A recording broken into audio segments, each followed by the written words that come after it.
Ya, dengan Komisi 2 tadi merekomendasikan bahwa paket ini atau kontrak ini harus PHK. Nah, sekarang kami dari pihak pemerintah nanti melihat dari sisi aturan mainnya, bagaimana mekanisme PHK dan lain sebagainya. Jadi kalau memang rekomendasi seperti itu, dan memang sudah beberapa dari hasil rapat tadi direkomendasikan untuk harus di PHK. Tapi kalau mekanismenya seandainya belum memenuhi syarat untuk PHK, kira-kira bagaimana? Nah, sekarang kan pas di masa akhir tahun. Artinya bahwa pada saat masa akhir tahun itu, kontraktor itu kan diberi ruang oleh PPK. Apabila PPK melihat bahwa kontraktor itu masih mampu menyelesaikan pekerjaan, maka bisa diberi waktu perpanjangan untuk menyelesaikan pekerjaan. Terus menurut pertimbangan PPK, bahwa kontraktor yang bersangkutan tidak punya kemampuan lagi untuk menyelesaikan pekerjaan, maka perpanjangan waktu tidak diberikan. Itu bisa kita menggunakan ruang itu. Ini kan rekomendasi, artinya belum final ya Pak Kadis ya? Saya berpikir bahwa ini final. Dalam arti bahwa rekomendasi yang sudah diberikan ini harus kami tindak lanjut. Oke.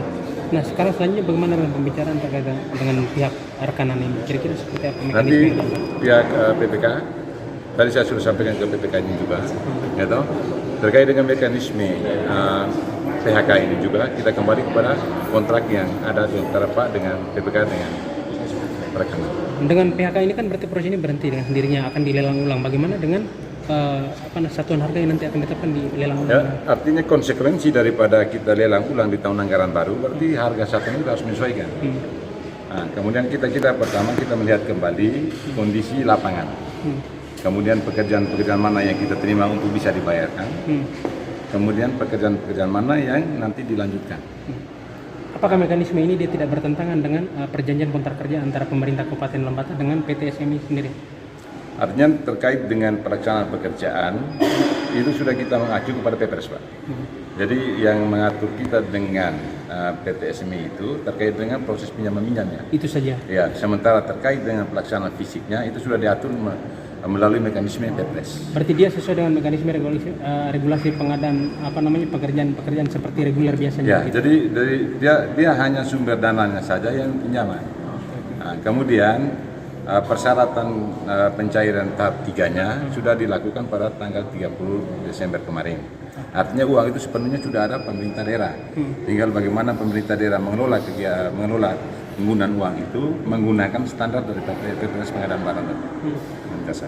Pak Kadis, rekomendasi PHK ini kan sebenarnya menunjukkan juga bagaimana proses lelang selama ini yang terjadi, bisa juga mencerminkan kualitas dari proses lelang itu sendiri. Nah, sekarang pertanyaan apa yang akan dilakukan dinas terkait dengan PPK yang masih melanjutkan pekerjaan ini? Yang pertama, bahwa tujuan daripada ULP itu menyeleksi rekanan yang memenuhi syarat untuk bisa bekerja. Itu kata kuncinya. Okay. Nah, sekarang dengan kondisi yang kita hadapi sekarang ini, ya tinggal kita terjemahkan sendiri. Apakah kerja ULP itu efektif atau tidak? Karena apa? Yang menang ini kan tidak memiliki AMP. Kalau dia tidak memiliki AMP, minimal dia mendukung dia itu pemilik AMP yang ada di Kabupaten Lembata. Kalau di luar daerah ini akan membuat kita seperti kondisi seperti ini. Kontraktor ini kan kesulitannya termasuk dengan hasil akhirnya terkait dengan pekerjaan finishingnya, hot mix-nya. Kalau misalnya agregat A-nya selesai, sekarang hot mix. Kalau dia tidak didukung oleh teman-teman yang ada di sini, ya mubazir. Kasihan kontraktornya. Karena apa? Di satu sisi dia sudah masuk dalam masa denda, sementara dia punya pekerjaan tergantung. Tidak ada yang bantuan. Ini sebenarnya kalau kita pikirkan ada keuntungan juga si kontraktor ini. Karena apa? Kalau misalnya kita biarkan terus, maka denda itu berjalan hitungan setiap hari. Nah, jadi daripada dia mengalami denda yang tidak pasti, sebaiknya kita matikan saja, baru kita lanjutkan ke orang yang lain. Kemudian terkait dengan teman-teman PPK yang lain, ya toh, tetap konsisten mengawal pelaksanaan pekerjaan ini, sehingga masalah kualitas, masalah kuantitas itu tidak bisa ditawar-tawar, itu tetap menjadi komitmen saya. Apa yang dilakukan Pak Kadis dengan PPK ini? Tindakan apa? Hanya untuk memperketat mereka agar bisa menjaga kualitas dan terus memberikan kontrol terhadap pengerjaan proyek. Dengan kondisi yang seperti ini, mekanisme pelaksanaan kegiatan ini pasti secara rutin atau paling tidak secara berkala saya akan coba komunikasikan dengan teman-teman PPK. Misalnya setiap 2 minggu sekali atau setiap minggu melaporkan terkait dengan pekerjaan. Kemudian saya sendiri turun lapangan, mengevaluasi hasil pekerjaan lapangan. Kemudian kita diskusi di kantor. Saya melihat kalau kita membiarkan mereka bekerja sendiri, nanti muncul masalah-masalahnya seperti ini.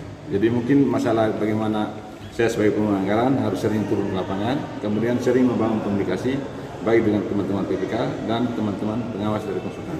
Apalagi kita juga harus membangun komunikasi dengan teman-teman pelaksana kegiatan, kontraktornya.